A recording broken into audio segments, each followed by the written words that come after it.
I am an outdoorsman. I'm very experienced in hunting, camping, hiking, general survival.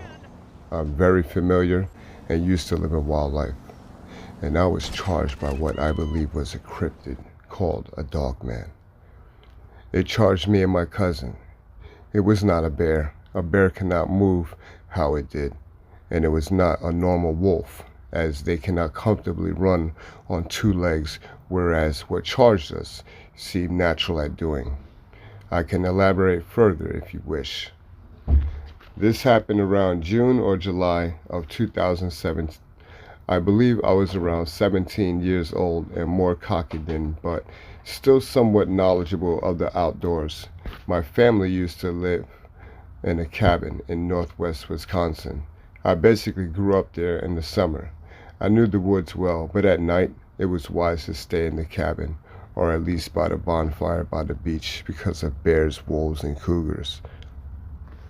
One of the creepiest things was if you were having a bonfire, the tree line was visible from the fire pit and beach, and at night you always felt like you had someone just sitting and watching you. Yeah, you were being watched from that tree line. But during the day, the woods always seemed normal. Not so creepy. That is until this accident.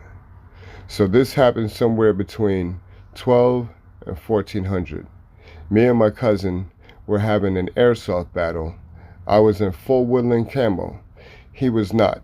I retreated into the ATV trail into the woods for a tactical advantage, and our battle took us about 200 meters into about a third of the way up the trail.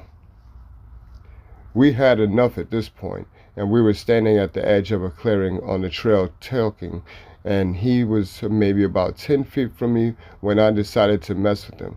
I shushed him and said, "We're being watched." He froze. Then I realized the woods were dead and quiet, and I got spooked and started scanning the tree line and the other edge of the clearing from left to right when I saw it. Its teeth gave it away. It was panting, staring at my cousin.